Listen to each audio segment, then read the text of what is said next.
Exactly. Bearing in mind, I agree with you totally. And bearing in mind, I always think about this when I talk with my colleagues all over the globe. We're talking about a definition that is that I am a little bit irritated over, and that is when you see the news, when you read the newspapers. Let's say, for instance, in Sweden, because I live in Sweden. When you read the newspapers in Sweden, you watch television, you listen to the radio shows, and you hear all the news, what's going on in the world. The definition of the terrorisms or the terrorism that is going on, what happens is that they always have a name before the terrorism, and that is they call it Islamic terrorism, or they call it Islamic terrorists.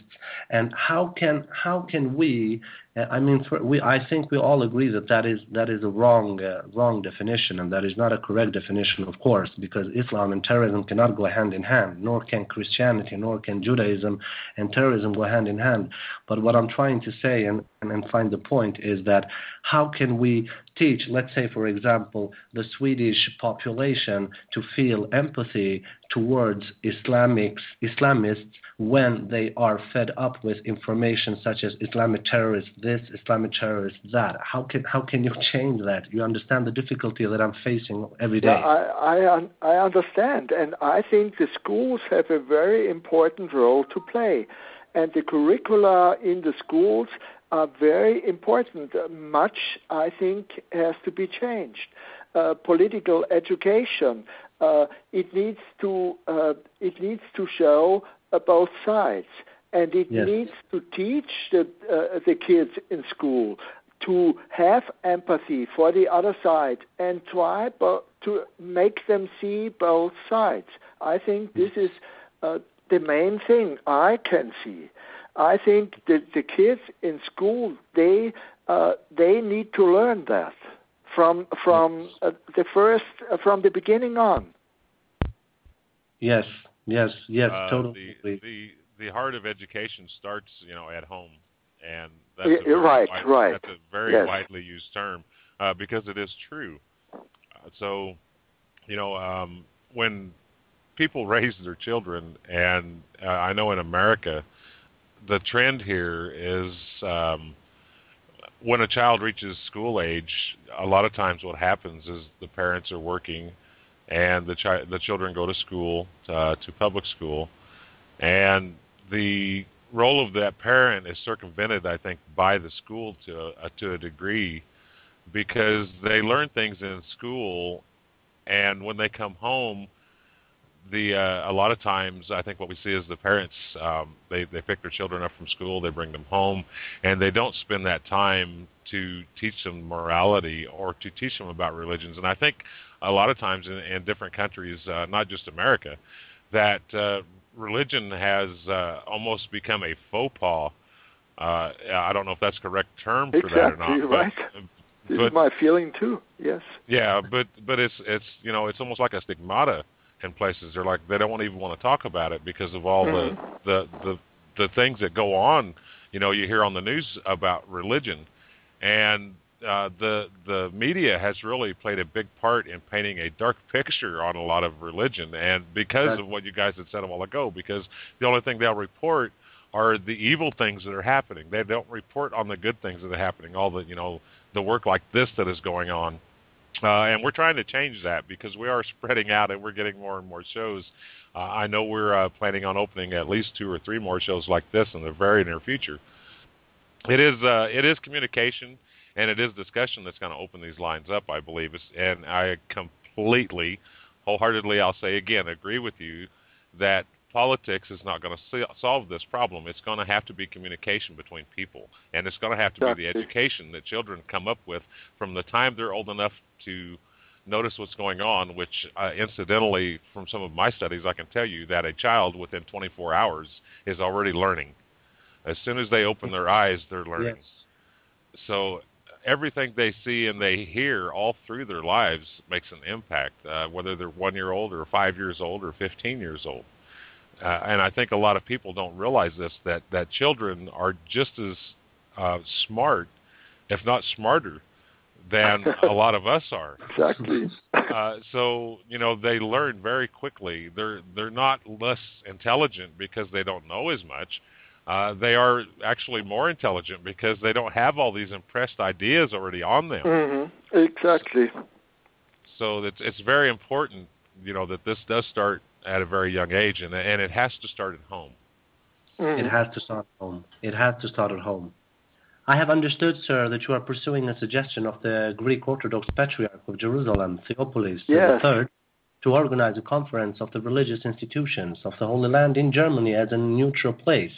I like the idea very much. How far have you gone on that? Yes, I found it is very difficult to get anybody to help. And all the political foundations, they say, "Oh, this is not our business. Our business is political education, but our business is not to support actual political or religious negotiations, as such a conference would be." And so I think it would need a big sponsor. And I still hope that the Turkish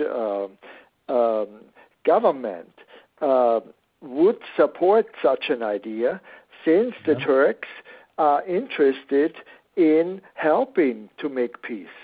And here in Germany, I've found it is very difficult to get financing for such a project.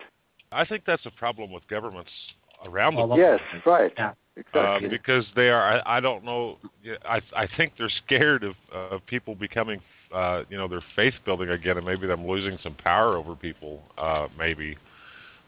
Which you would probably know more about that than me with getting into psychology.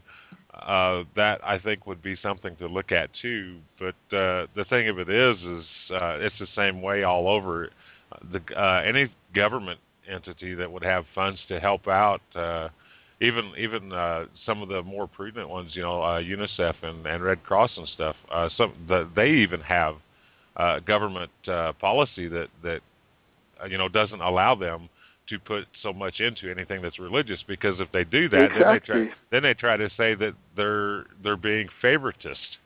Exactly. So if I try intercultural, any kind of intercultural events are supported with lots of money. The German government, the foreign ministry, they have millions to support intercultural events, but nothing to support interreligious events. Yeah. This is just not in their view. Yes, I think that is a very grave mistake on parts of government myself. Right, exactly. That is important information as well, because that is happening around the globe. All the governments, just like Jerry said, are not being helpful when it comes to interreligious negotiations or communications. Well, we've become so stuck on political venues and political routes, and I hate to keep repeating myself, but for 2,000 years, politics has only gotten things worse because the problems we have in the world are not so much political. If they were all political problems, then yes, political solutions, but they're not political. They're a lot of these are tradition, and they're up through thousands of years with all cultures. America, is not nearly doesn't have the history that a lot of places in the East do, in the Middle East.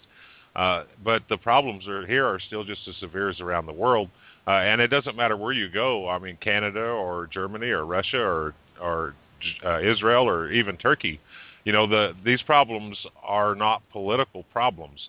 The political problems that we have, in my opinion, a lot of times are perpetuated by some of these government entities, by the UN and different actions that they take. When you have 6 or 7 countries that are trying to decide the future for the entire world, that is a political move to me that is just ludicrous. So the thing of it is even with things like that, we need to have morality and integrity which are values of religion. So again, I really have a hard time understanding why they would want to cut religion out of this stuff so much. I mean, I know why, but the thing of it is, they're so afraid of somebody saying, "Oh, well, you're paying more attention to them than you are me." And there we go back to empathy again, which is exactly why Mr. Gottfried is here discussing this with us, because like I said, I completely agree.